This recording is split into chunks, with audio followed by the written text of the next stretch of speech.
Okay, here we are at our third podcast of the energy unit, talking about potential energy diagrams on pages 9 and 10. 9 is kind of more of the notesy part of things, and 10 is a little bit of practice that I'll do with you. So, what is a potential energy diagram? Well, it's a diagram that shows the amount of, you might think potential energy goes in that spot, but no, it's another word for potential energy. This is our stored energy. More specifically for chemists, this is the energy stored in bonds. So these diagrams show how that stored energy in our bonds changes throughout a reaction. Because of course, in a chemical reaction, when we're forming new substances, bonds are going to be broken and bonds are going to be formed. Now, when we normally think of a reaction, we think of the forward reaction, when we're moving from left to right with the reactants at the beginning and ending with the products. But some reactions can be reversed, and we've talked about that a little bit, and everything about that reverse reaction is the opposite. It's going to be beginning with what we generally consider the products, the end, the right side of the reaction as it's written out, and then moving to the left to end with what used to be the reactants. So, everything about this reaction is completely opposite, including its enthalpy. If the forward reaction is exothermic, then the reverse is going to be endothermic. The forward reaction is endo, the reverse reaction is going to be exothermic. So, just kind of setting up that idea. I know we've talked about it, and this is probably pretty simple. So let's build on it, and let's look at this reaction here, just to reinforce it. Here we have this reaction, and it does have our energy term in here on this left-hand side. And notice that our arrow here in the middle is a double-sided arrow.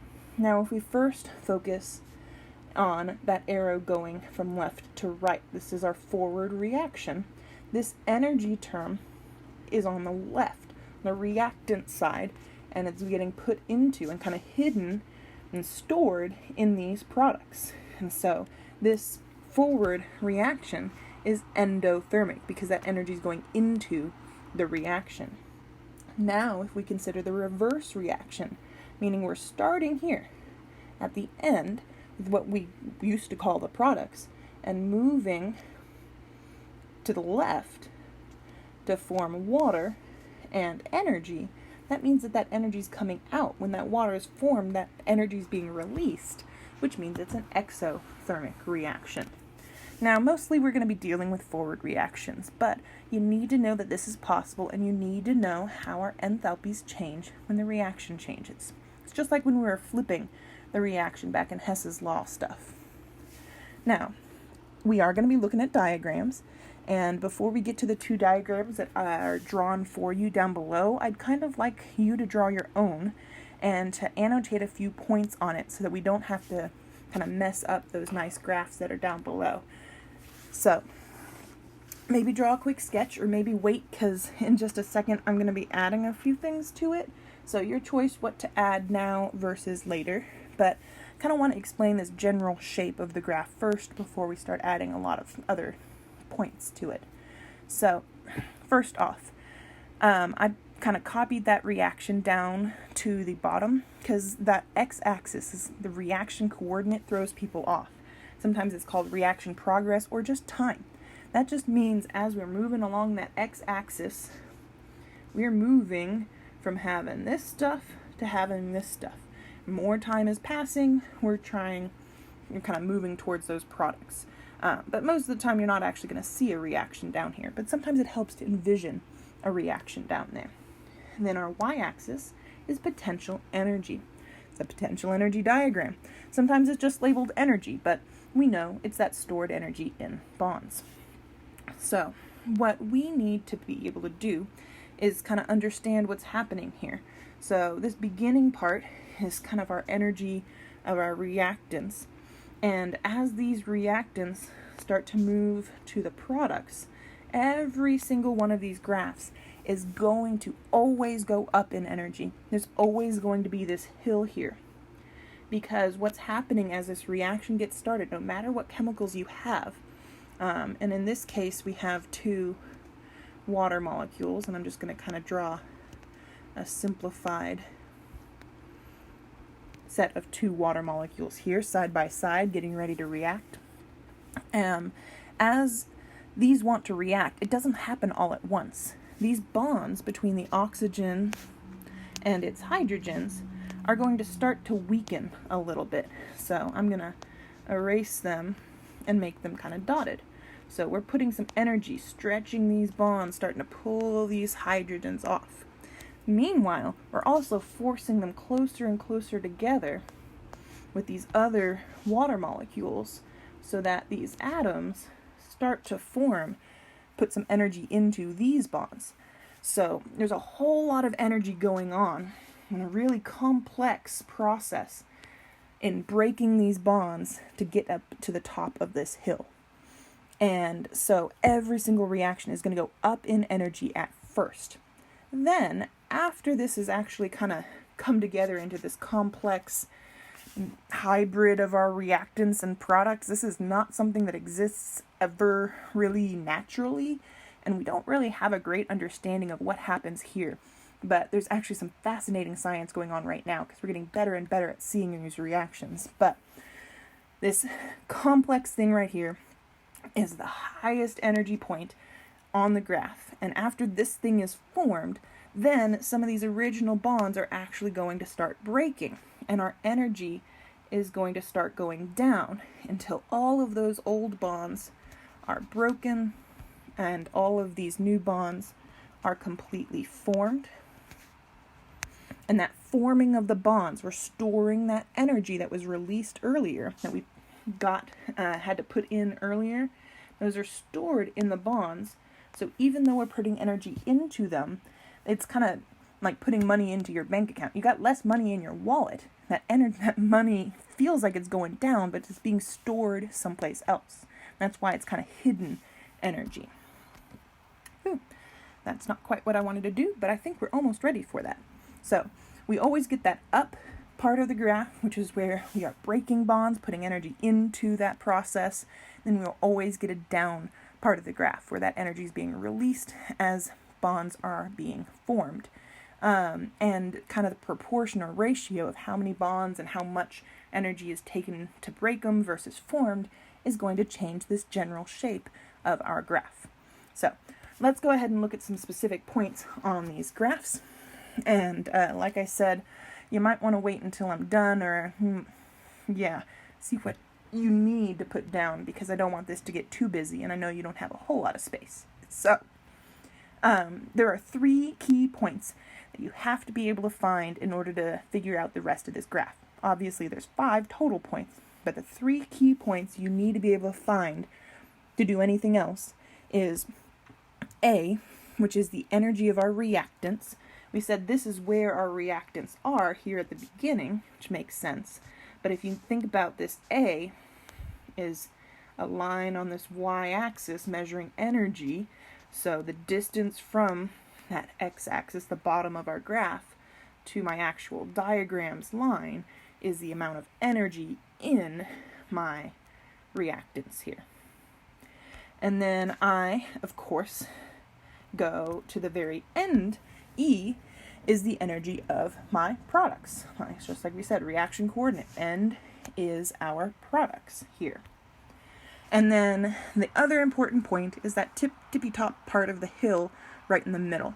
And that's what we call the activated complex. I'm going to go ahead and label it here. And you probably should too. Sometimes I abbreviate that AC for activated complex. And this C line, this arrow rather, is the energy of the activated complex. So once again, notice that all 3 of these go all the way down to this x-axis because they're measuring the total energy at these 3 points, beginning, middle, and end. These other 2 numbers, these other 2 kind of arrows and measurements is all about the difference in between these 3 points. So you have to find these 3 points first to be able to do anything else. So B is the difference between our reactant line, where we started, and that activated complex line. So that's what we call activation energy. This is the energy needed to get from wherever you start up to that highest energy level. This is the amount of energy it takes to break those bonds, to get this reaction going. And there's a complicated theory called collision theory, but it basically just says if you don't have the right amount of energy, if you don't have that activation energy, that reaction's not going to happen.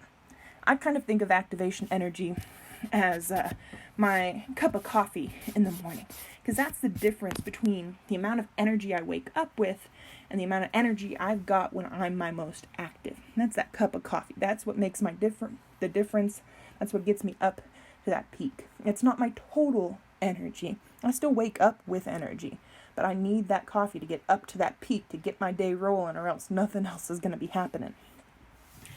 Now, our last arrow, our last line, D, if you notice, is the difference between A and E. The difference between the beginning and the end of my reaction, which hopefully sounds kind of familiar. That is our enthalpy. Oh, I forgot to mention about our activation energy, how we find that.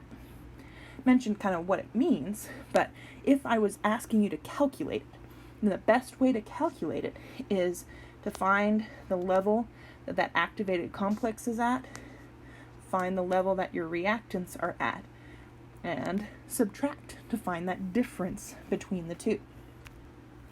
Now, I was just pointing out D is our enthalpy, the difference between our reactants and our products, but if we were to actually calculate it, remember, we have to do products minus reactants to get the sign in the right direction. So that's something we've already kind of talked about and learned about. We're just going to apply it to a graph now instead of to complicated reactions and, enthalpies of formation. So this is a general graph, and now we're going to look at a couple of specific graphs, but actually let's go ahead and finish out this definition that's right below this kind of reaction there. And we already talked about it, but what is that thing, the energy? That's the minimum amount of energy required to start a reaction. I've got a lot of energies over here. Which of those is it? And that's our activation energy. Energy to get active, the energy to get started is our activation energy. Now, let's look at these two specific types of graphs, endo and exo, how they might be different, and then just kind of recap a few kind of factors and see how they appear on these graphs. So, our first graph is exothermic. And if you notice here, I can tell that this is exothermic by simply looking at the levels of my reactants and my products. My reactants here are actually greater energy than my products, which means I'm starting with more energy and I'm ending with less. So energy is being released from this reaction if it's leaving and going away, and I have less energy. And when I say it's leaving and going away, that means it's leaving and going away from the system or the surroundings. What's that thing? What's the reaction we're studying? It's always going to be the system. So if energy is being released or lost, it's going from the system to the surroundings. It's being lost, released. That should mean that we have a negative delta H. And because we're in the surroundings where the energy is going to, this is going to feel hot. We feel more energy coming to our hand or temperature probe or whatever, and then we're going to see an increase in temperature. Now, endothermic is going to be the opposite. Notice that our energy of the reactants is less than the energy of the products, and that means that throughout the course of this reaction, energy is going to be absorbed. Now, don't get confused by the exothermic reactions and the fact that these do go up. This is a slight endothermic process here at the beginning. Every single reaction will have that. But in this exothermic graph, the downhill slope, the release of energy, is bigger than the amount of energy that was absorbed. So overall, we have that down part winning, and that's why our delta H is negative. So in endothermic, we have that increase still happening at first, but that decrease that happens after our activated complex is smaller. So overall, we are absorbing energy, even though a little bit is always going to be released there at the end. It's not going to be all of it. And because energy is being absorbed, where is it being absorbed into? The system. So energy is going into endo, into the system, out of the surroundings, and that means that our delta H is going to be positive because we're adding energy to the system, and because the surroundings is losing that energy, it's going to feel cold to us. Now, bottom of the page. This is something you've probably heard of before, especially in biology. You've probably heard of enzymes. They help facilitate reactions happening inside our bodies. Cellular respiration, which is something we just talked about recently, is technically a combustion reaction, but it's not like we're lighting a fire inside every single one of our cells. There's enzymes there that lower the amount of energy necessary and then kind of break this down into chunks, manageable amounts, in order to make this happen in a realistic fashion inside our bodies. So catalysts and enzymes are really important to making biological chemical reactions possible. So these catalysts, all that they change about our reactions is the activation energy. Because they lower this activation energy, and really kind of the activated complex is lower, this energy that it takes to get over this hill is much, much, much lower. So it's kind of like taking a shortcut. Your starting point and your ending point is still exactly the same, which means that overall our delta H does not change. But we just get there faster, take a shortcut, so we don't have to climb such a big hill. Now, a couple of quick practice problems before we do page 10. At the basic level, you need to be able to look at one of these graphs and tell instantly whether it's endothermic or exothermic. So, as I go through, quiz yourself, maybe pause it. I'll always tell you these answers, but you should be able to figure them out pretty quick. So, here I'm noticing that I've got my reactants, products are down there, so energy must be released if it's going down, so that is exothermic. Here I see another reaction going down from beginning to end, so that's also exothermic. And this one I'm going up in energy, so energy is going into my system, so that's going to be endothermic. This one is exothermic again, it's going down from beginning to end. Endothermic. Another endothermic. And another endothermic. But this is page 10. If you haven't flipped, then join me there. And this is actually going to start putting numbers to things. So we kind of learned what those points were and how they related to each other on the last page. And this is how we're going to ask you to apply it. So we need you to find those points and then use the numbers on that y-axis to actually figure out these quantities. So these first 6 questions are all about the forward reaction. And so I'm going to label this with all of those 3 points for my forward reaction. We start with the reactants. That middle to be top part is always the activated complex. And then my products are at the end. So by doing that, when I see that it asks me for the heat content or the energy of the reactants, I just find my reactants and hey, that lines up with 80. And then the heat content of my products, well, following that over, that looks like it's 160. My activated complex is at about 240. If I wanted you to be more precise than that, I would have given you more lines.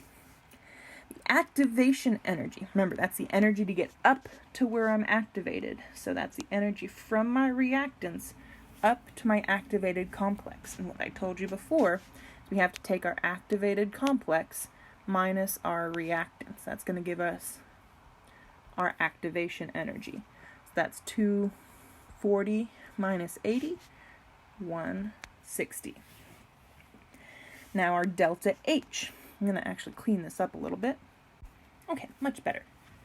Now, the delta H is the difference between our beginning and our end. So we could look at this and say, oh, I'm going from 80 to the end at 160. So I have to gain 80 to get there.